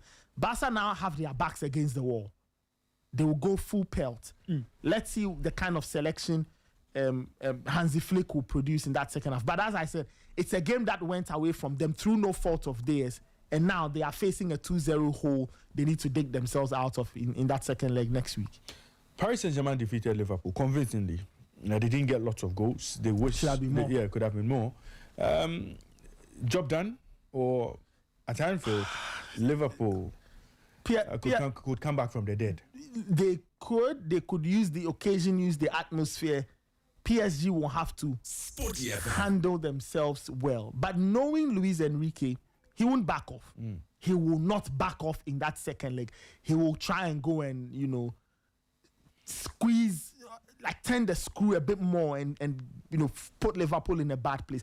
But it was a brilliant performance. I was thoroughly impressed with the wide men, Kvaratskhelia and Desiree Doué. Desiree Doué, he frustrates me a bit because he's a wonderful player who I think sometimes wastes too many opportunities.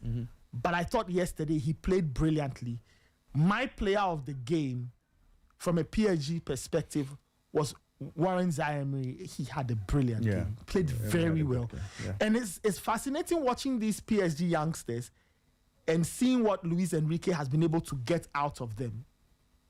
The bravery, the boldness, the courage to play, and the ability, he's taking them to a new dimension where he puts out a squad. A squad that has a lot of youngsters, but you can tell that they are very confident in what they do. They believe in their abilities. And PSG, when you watch them under Luis Enrique, they are a tactically fascinating team. Hard workers, but very, very deadly. And they've got these different weapons that they can throw at you. It was very interesting. Slots, I don't know why he decided to go with that kind of setup. Went with Gomez and Frimpong on one side, on the right-hand side. It really didn't yield much. And of course, considering that first goal was a little unfortunate, but it was coming. PSG had been trying, and then they were knocking on the door, and Doué got that opening goal. Liverpool tried, and then Kvaratskhelia made it too. Liverpool have problems, big problems, personnel problems. I think tactical problems. There are too many disconnections in the team, and Slot is almost trying to perform an operation as the season is happening, and you don't have the luxury of time to fine-tune all these tweaks. The team is changing, the style is changing, the direction is very different. Mo Salah sat on I'm sure Mo Salah must have been looking at this and say, I can't. Well, his coach says they were on a survival mission, so he couldn't have taken a risk. On, an offensive player. Yeah, it's excuse me. Yeah, it's a tough time. Yeah, that's okay. Sorry, a bit of a sneeze. Yeah, it was a very complicated time for Liverpool. They didn't play well, even though you knew it would be a complex game. I expected Liverpool to show up a bit.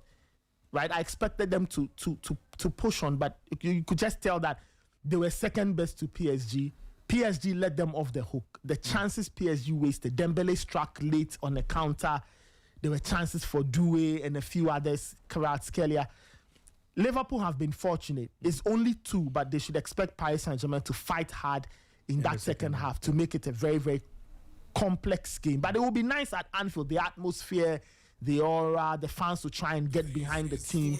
Let's see. PSG are on a very interesting run where they seem to have the number of the English teams. They seem to know how to get rid to beat them, of the English teams. And, and if you run through the numbers, ever since the away goals rule was taken away, the team that takes the lead in the first leg or wins the first leg, I think 6 times out of 7 or 5 out of 7, I can't remember the number, they've gone on. So Liverpool need to understand where they are.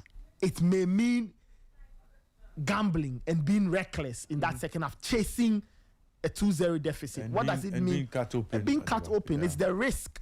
But if Slot wants to, if Slot wants one more argument to kind of save his season or to make an argument to his bosses, next week presents an opportunity. Bring Liverpool back into the tie.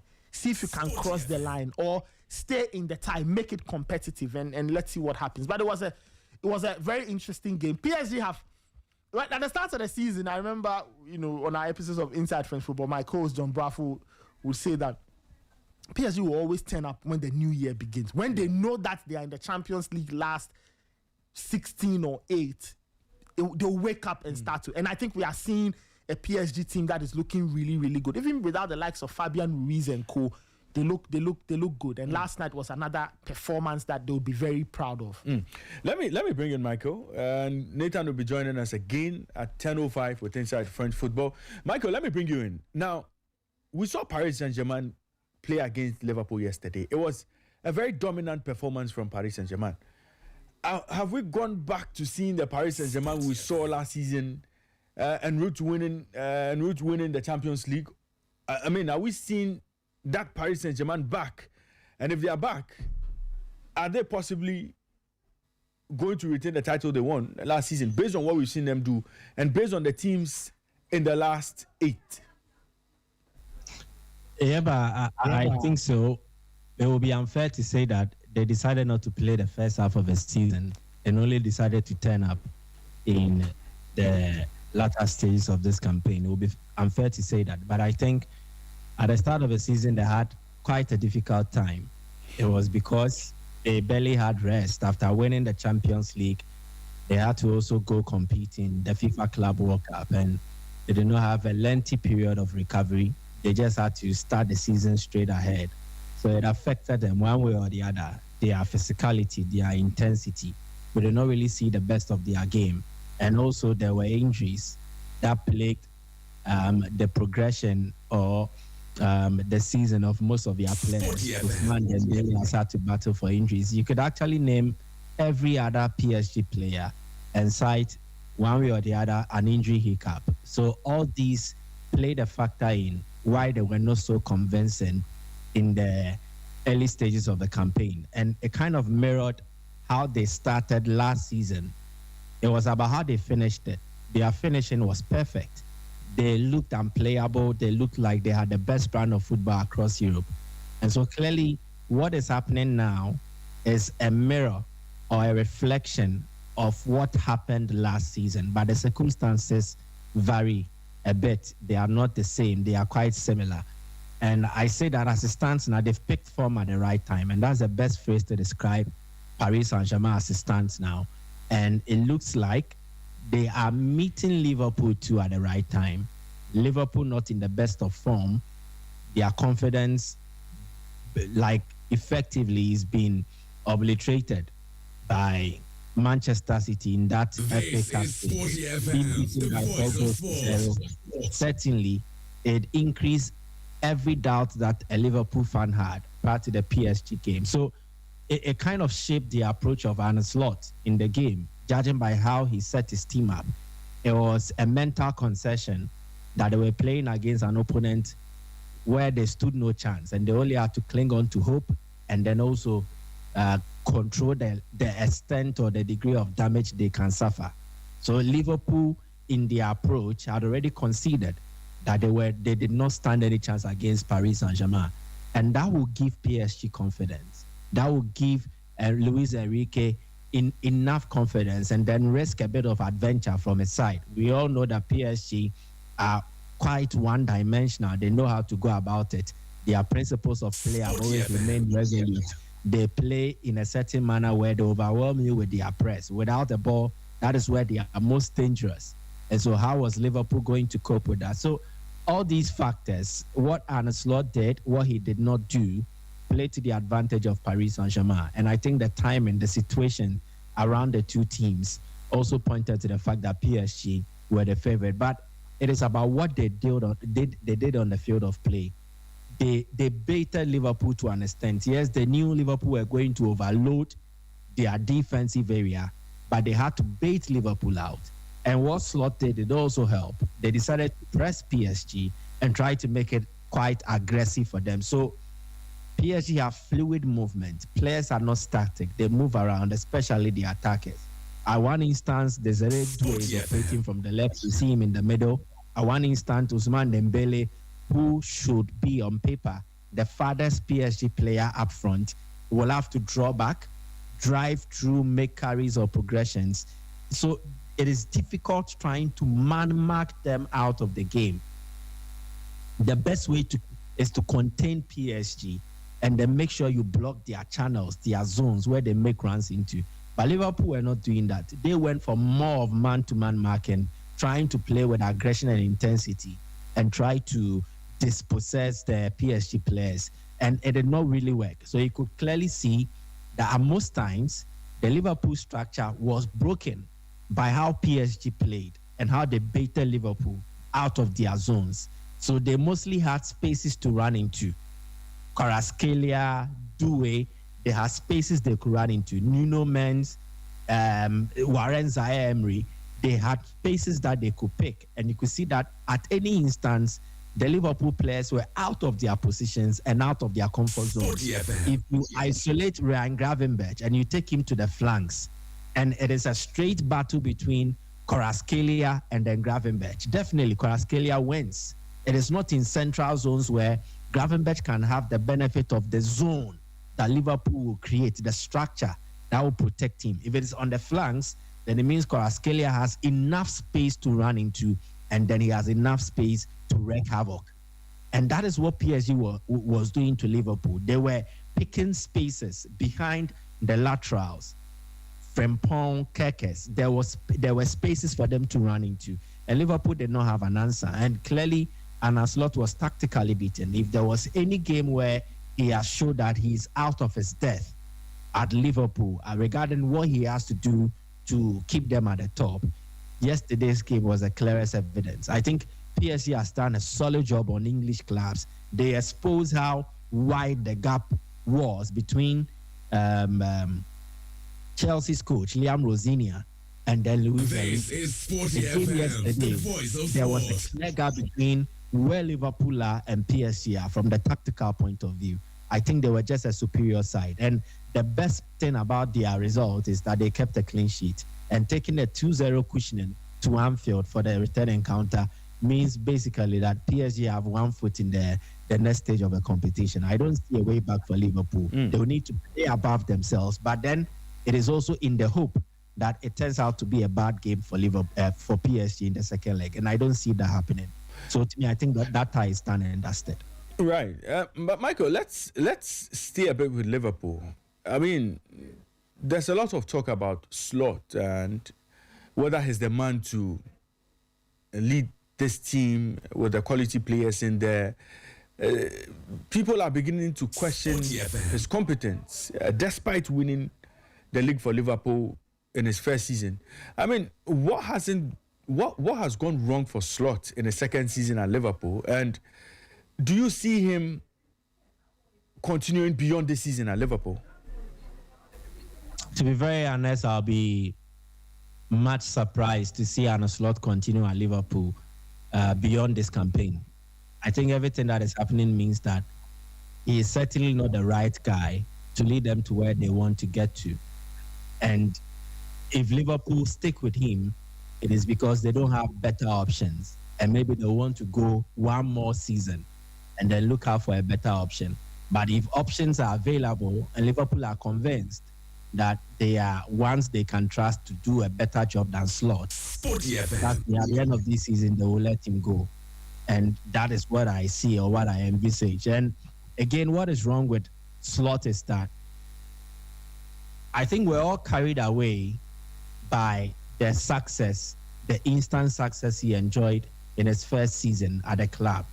But then again, it was what mirrored the role he played at Feyenoord. At Feyenoord, or in the Dutch football system, clubs have a certain identity, and managers will need to come in and then adjust to that identity. So they use tactics, coaching. They don't have to build. So it's like you give me a squad, and I have to build and then introduce an identity. The identity of Feyenoord exists. So irrespective of a coach, you are supposed to play a certain brand of football that mirrors the Feyenoord DNA. The same applies to PSV Eindhoven. The same applies to Ajax Amsterdam. They have their DNAs imbibed since time immemorial in them. So you don't come and change it. You come and you adapt to it. Unfortunately for Slot, who did a very good job at Feyenoord because of that structure, he comes to Liverpool and it's a different structure altogether. Now he needs to build an identity for the club. So in his first season, it was Klopp's identity and he had to mirror it, which was quite easier. Now you can't continue with that because the elements of that club team is changing. Players are getting old. You need to refresh it. Now, the more new players you introduce, the more that Liverpool team and that club looks unrecognizable. So you can check through now. The remnants of the club era will likely be Van Dijk, Alisson Becker, Andy Robertson, Mo Salah. These are the four main parts. Ibrahima Konate at a point in time was added to the mix. But the goalkeeping department, one in Alisson Becker, their defense, two in Andy Robertson and Van Dijk. This is Sporty FM, the voice of sports. Attack, Salah. I don't think it is enough to mirror or consistently practice what Klopp was doing. So you need to change and build anew. And that is where Arne Slot will find himself in unfamiliar territory. He's not done this before. He goes to clubs where they have an identity, they have a model. Then they present the manual to him. This is how we want things to be done. So go by this. Then they recruit the players for you. You have to work around it. Now, he's taking tough decisions. There were players who came on board, some basically per his recommendations and all that. Build your own identity. And it is a very competitive terrain like England. Unlike in the Dutch Eredivisie where you can have time to build. In England, you don't have time. Yeah. So he's struggling to balance the two, building and winning. You need to build and at the same time win in England. And he has struggles with that. So he's had to chop and change, make some tactical adjustment. He tries this, it does not work. He returns to this, it works for a period, and then the same old issues where it said. It is also because the key men who should have been the cornerstones of whatever he's building are also not in the best of form to bail him out. Alisson Becker has had injury situations, so he's not been consistent. Van Dijk is having his worst season since he became a Liverpool player. In the middle, Liverpool have no presence. In attack, Salah looked like he's washed. So the point is that the manager is struggling, and then the senior figures who in the playing body were supposed to handle the situation to help are also playing a part in whatever capitulation they're encountering. And that is where the issue is. So I don't think he can do the job. He can't. Liverpool will need to just count their losses and then look beyond Arne Slot. They need a manager who understands what he has to do. Like when Xabi Alonso went to Bayer Leverkusen, it was a club that did not have a prescribed way of playing. They did not have a DNA, an identity. He needed to mold the team in his own image. And that he did successfully, playing that 3-back. But he did it with experience, the likes of Granit Xhaka. Again, it tells that Alonso is capable of molding teams in images or in his image or his tactical ideology, Arne Slot is not that type. So if you take Arne Slot to such an era, he would struggle. It is just like Eric Ten Hag and Manchester United. The same Eric Ten Hag went to Bayer Leverkusen. He wanted to impose strict rules, regulations, how things should be done, because at Ajax, that is how the structure is. He failed. He was seen as too harsh. He was not empathetic enough to understand that these are the players and what you need to do about it. So in the Dutch league, they are coaches. But outside the Dutch league, they need to be managers and they need to build. And that is where the struggles come from. So I think, yes, Slot is a wrong profile for what Liverpool aspires to do. And I believe now for those at the higher ups, those in the top office, they've recognized this. And basically, I think at the end of the season, a decision will be taken. But I don't think he has what it takes to take them to where they want to get to. If you get any manager that is a builder, who is more than just a coach, he can do something with this Liverpool team. Slot can't, because he's not cut for that. Right, Michael, let's shift focus from the PSG Liverpool game to one other game that a lot of football fans paid attention to last night. That's the game between Barcelona and Atletico Madrid. Now, for the first time since 2006, Atletico finally picked a win at Camp Nou, and what a way to do it in the Champions League quarterfinals. What do you make of that game? And looking at Atletico and what they did yesterday, what worked for them and what didn't happen for Barcelona last night? There is something in football called force majeure. You don't expect, but it actually happens and it has an effect, or it affects the game. Whatever happened yesterday was unplanned. It was an accident, but again, it was caused by Barcelona. There are structures, setups that you make, which will make you prone to such instances. So understanding your opponent and knowing how to play them is crucial. I think everything that Barca did, that was their undoing yesterday, boils down to inexperience, maturity, and then the style of Barcelona. Is it not surprising that the last time Barcelona kept a clean sheet in the Champions League was exactly a year ago today, the 9th of April, 2025, when they beat Dortmund by 4-0 at the Camp Nou. Since then, that was last season. Since then, Barcelona has not kept a clean sheet in Champions League matches they've played. And Barca did not make it against Inter Milan because of their defense. And it's their style. It makes them prone to such instances. That is one thing we must not forget. Yes, the immaturity is there. So when you have an immature squad, you find a way to protect them. The style is rewarding when the attack clicks. For instance, yesterday at the early stages of the game, Barca had quite too many opportunities to take a 2-0 lead easily. But for the profligate nature of Rashford and his finishing, I think he was wasteful yesterday. He did not trust his left leg, and if he did, Rashford could have had a goal. He wanted to be very comfortable playing with his right.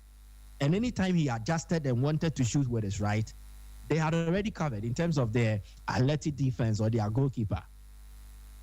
So when Barca's attack is blunt and they are not as sharp as you expect and they can't be prolific, then the weakness or the flaws in their system or their style comes back to haunt them. And that is what we witnessed yesterday. Atleti just did a simple job. It's just what every opponent prepares to play against Barcelona. Time them and then exploit their weaknesses. Play a ball through their middle.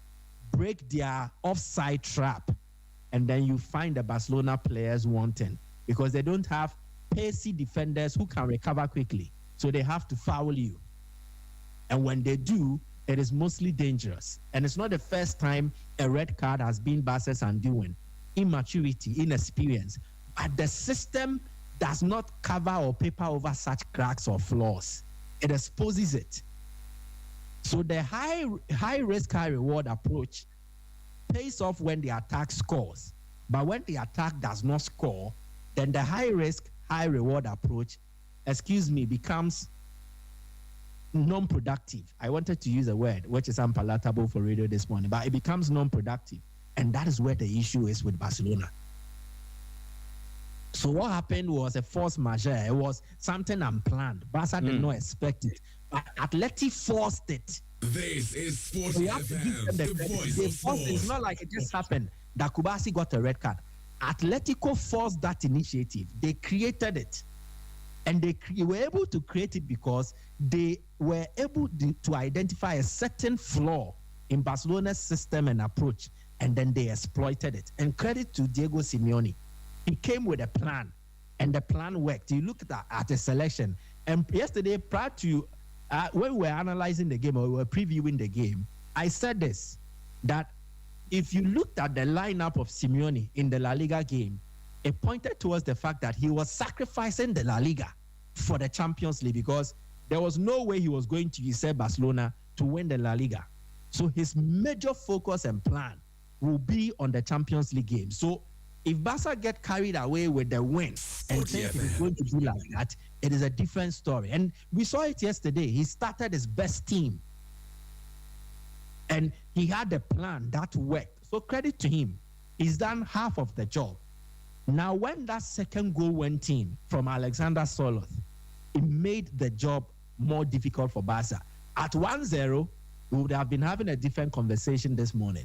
But at 2-0, and with Barca's record of not keeping a clean sheet in over a year in the Champions League, under the same coach, Hansi Flick, trust me, it makes the job very, very difficult for them. They have a Herculean task to overcome when they go to the Wanda. And they don't have the comfort of their home fans.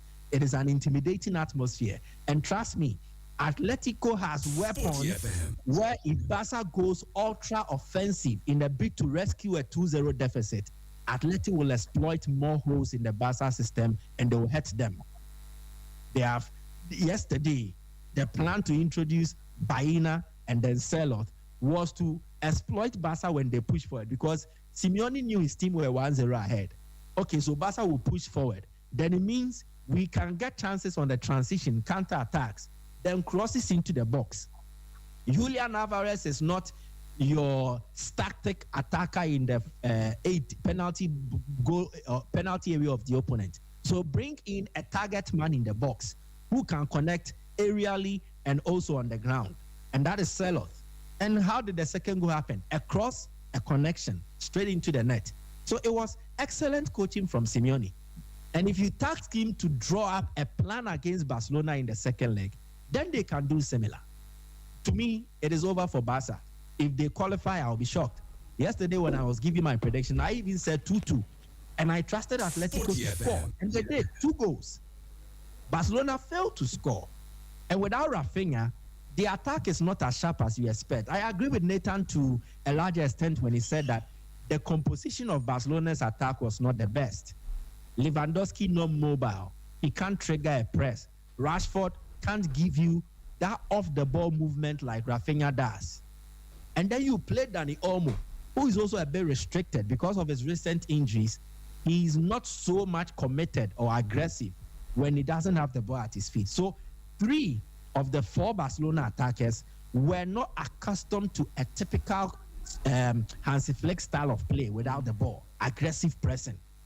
And it kind of made Atleti very comfortable with what we saw in the game. So I think a lot went wrong with Barcelona, but we have to give due credit to Atletico Madrid. They had a plan and they executed it finally and they delivered the result for them. I think now they are favorites to qualify. Well, Michael, hold your thoughts for me. Kelvin also is in studio with me, and let me pick his thoughts as well. Kelvin, Barcelona clearly had the better of Atletico in the league, but Atletico figured out how to play them in the Champions League because, of course, over 2 legs, they had already done a similar job on Barcelona in the Copa del Rey, and it almost looks like anytime they meet in cup competitions, they want to be the better team. You know, there's always a different way in trying to play cup competitions and, league matches. You know, in the league, you need all 3 points. Yeah. But in cup cup competitions, all you need to do is to just make your progression. You can lose the first leg by 1 goal margin and then win the second leg by 2-1 and then get into penalty shootout. Thankfully, now the away goal rule has been scrapped. And if you talk about someone who understands and knows how to play these games, you cannot take Diego Simeone out. He might not have won the Champions League, but when it comes to, getting over the line in crucial games, in critical games, he's been one of the best. Bar Jose Mourinho, Pep Guardiola, Carlo Ancelotti, and the rest. He's one of the best we've seen in recent times. Now, whatever that Barca had to do was to make sure that high line was going to be worked on. Whether fortunately or unfortunately for them, it gave them so much risk. And Atleti knew exactly what they had to do. Just put Julian Alvarez up front, Giuliano Simeone down the flanks, and then let them hit Barca on the breaks. Quick balls through.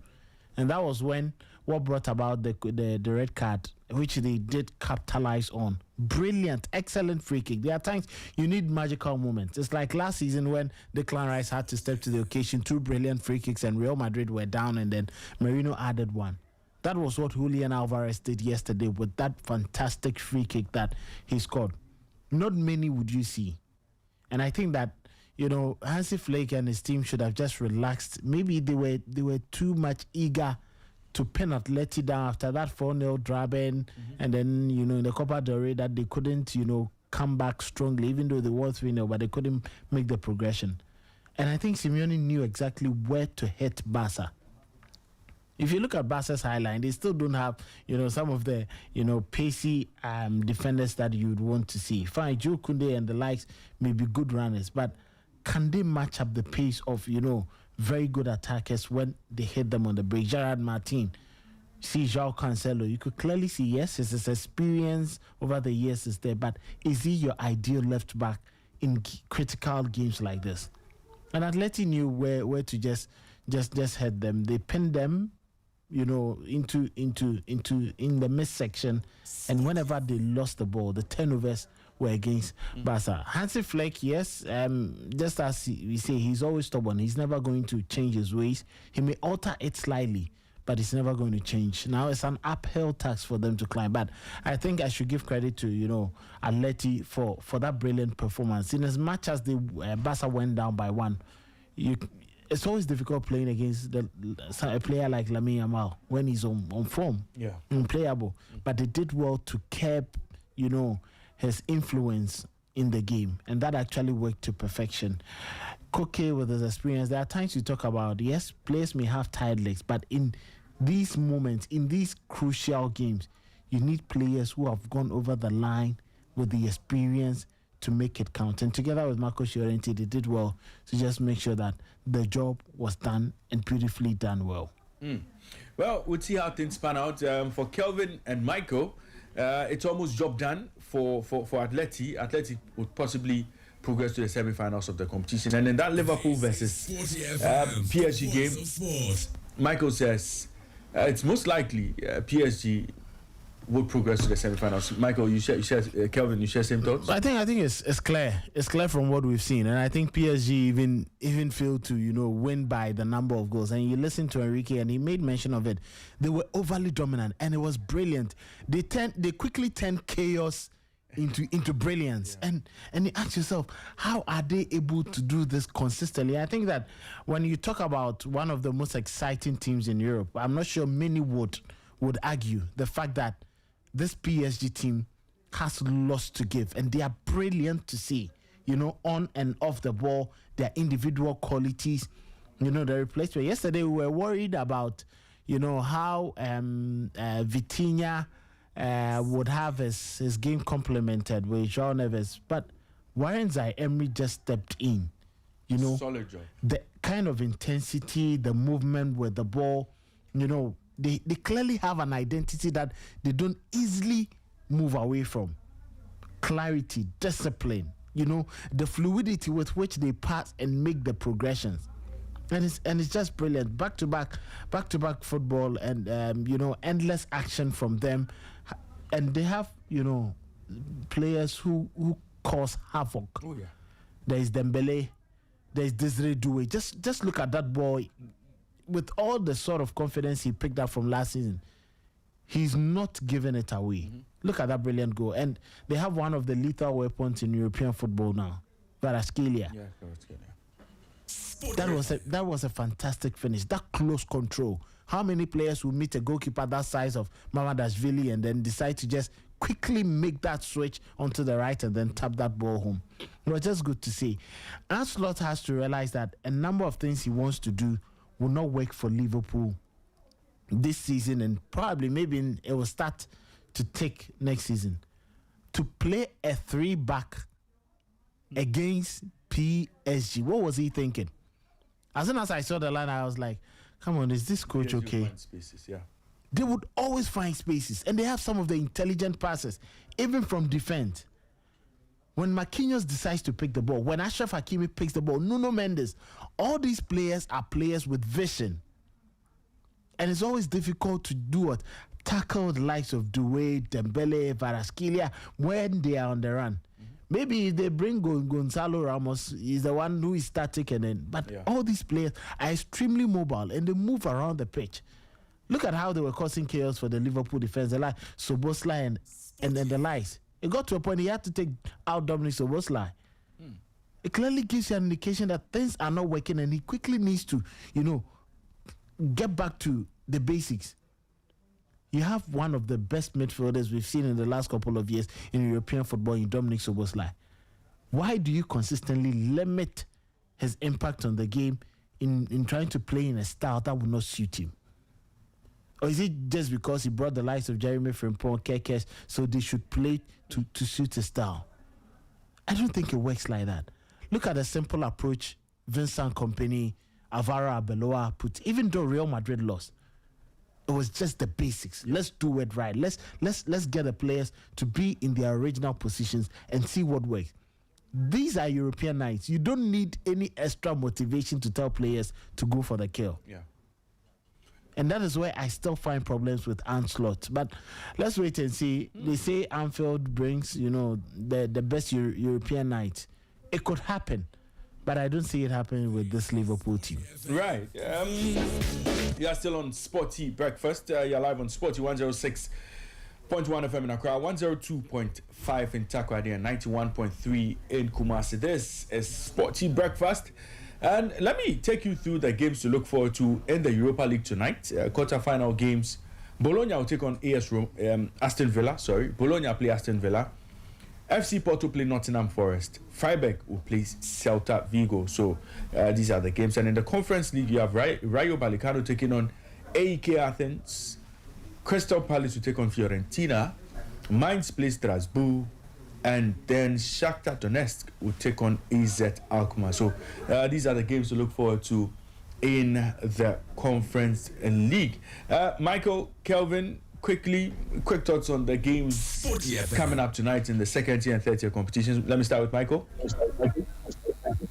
Well, another interesting thing to note will be the Spanish teams and the German teams having a go for that additional sport to make them 5 qualifiers into the Champions League next season. I think it will play a part. Some of these teams will be playing for that, especially those from Germany, judging by the added revenue or the increased revenue it brings and all that. I think it will be an interesting thing to note. But of the English teams in there, Nottingham Forest, what should I Aston Villa, yeah, Aston Villa, for what Emery has done in this competition, he would love another run with a different side outside Spain to see what he can do. In Spain, he did well with Villarreal, he did well with Sevilla, but he's not done that outside Spain. And with Aston Villa, he has a chance because they have quality in their team per the competition they are playing in. It is a squad that is capable of competing. Don't forget, they were in the Champions League, I think, last season, and they did very well in the league phase. So they have that experience as well, and I think it will carry them through in the kind of fight they are supposed to engage in. I am tipping them to qualify, and they need to start right in their game they play this afternoon. That aside, I expect to see more from the Spanish teams in terms of trying to prove a point. But the only team that I'll actually be focusing on will be Aston Villa. And then maybe to understand Bologna too. I think Italiano has been doing very well since he left Fiorentina to join Bologna. He's achieved relative success with them. Yes, the foundation had been laid by Thiago Motta, who built the team to a level with the likes of Riccardo Calafiori, Joshua Zirkzee. He took them to the Champions League. But when Italiano joined, he transformed the team. They had lost some players. They had sold some of these players out. He built on the remaining members of that team. And then he won the Coppa Italia. And he's at this stage in terms of the Europa League. I think they can continue to dream. And he's shaping up to be one of the best Italian tacticians in the game currently. Yes, you can have Conte and the others, but I think we are looking for some of the managers who have actually laid down the marker that they should be considered in such conversations.